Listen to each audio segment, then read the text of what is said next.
देख रहे हैं इंडिया न्यूज 24 मध्य प्रदेश छत्तीसगढ़। आज की सबसे बड़ी कवरेज मैं हूं प्रियंका सिंह। आइए नजर डालते हैं देश प्रदेश की तमाम बड़ी खबरों की ओर। दमोह पटेरा थाना कुम्हारी के अंतर्गत आने वाले ग्राम तगोनी में किया गया लवकुश सेना का गठन। रिपोर्टर ऋषि उमंग विश्वकर्मा के लिए बना हुआ है, प्रेरित करने के लिए बना हुआ है। लवकुश सेना इस समाज को, अन्य समाज को, सभी समाजों को तालमेल बैठाने के लिए ही लवकुश सेना बना हुआ है। और हमारी जो संख्या है उस संख्या के हिसाब से हमारी हिस्सेदारी की लड़ाई लड़ने के लिए ही लवकुश सेना बनाई गई है। लवकुश सेना हमने देखा है मध्य प्रदेश में और भारत देश में कई संगठन चल रहे हैं, लेकिन सब अपनी जाति बिरादरी के लिए ही लड़ रहे हैं।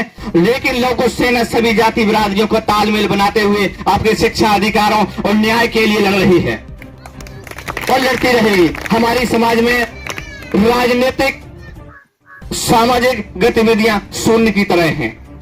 हमारी जो संख्या, उस संख्या के हिसाब से हमें हिस्सेदारी नहीं मिल रही है। उस संख्या के लिए हमारी लवकुश सेना काम कर रही है और लवकुश सेना को बढ़ाने के लिए आप सबका योगदान की आवश्यकता है। कहते हैं इस भारत देश का, इस नुकीली तलवारों की धारों से भारत का इतिहास बनता है और बनता आया है, आपने देखा होगा।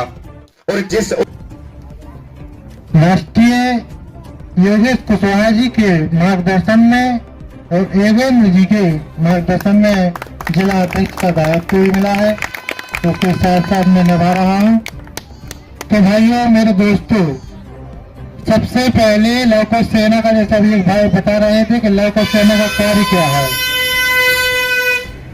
लवकुश सेना का गठन इसलिए किया गया है क्योंकि जो कुशवाहा समाज के अंदर जो पीड़ा समाज में होती थी, कहीं कोई गतिविधि ऊंच नीच हो जाती थी तो उस बात को दबा दिया जाता था।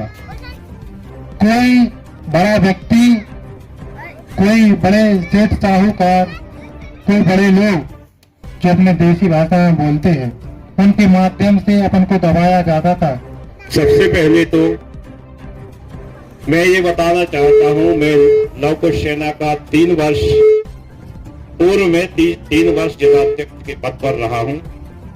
मैंने लवकुश सेना के रूप में संपूर्ण जिले में जो भी योगदान बना है, सभी के सहयोग से कार्यक्रम आयोजित किए हैं, टीम का गठन किया है। और मेरा कार्यकाल खत्म होने के बाद मैंने अपना त्याग पत्र दे दिया। उसके बाद भाई डालचंद कुशवाहा जी को ये नई जिम्मेदारी सौंपी गई है। इस समाज में एक शिक्षा की धारणा, शिक्षा का विकास, अंधविश्वास, रूढ़िवादी कुरीतियां जो हमारे बीच में, धार्मिक परंपरा और अंधविश्वास।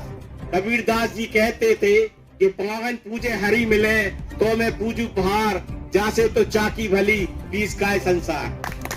आज हम अंधविश्वास के चक्कर में ऐसे मठ और मड़िया और ऐसे लगे रहते हैं, ब्राह्मणवाद और उनके पोषक, उनको और अपना पूरा जीवन नष्ट एक अंधविश्वास के चक्कर में। यहाँ से उन्नति मिलेगी, यहाँ से उन्नति मिलेगी।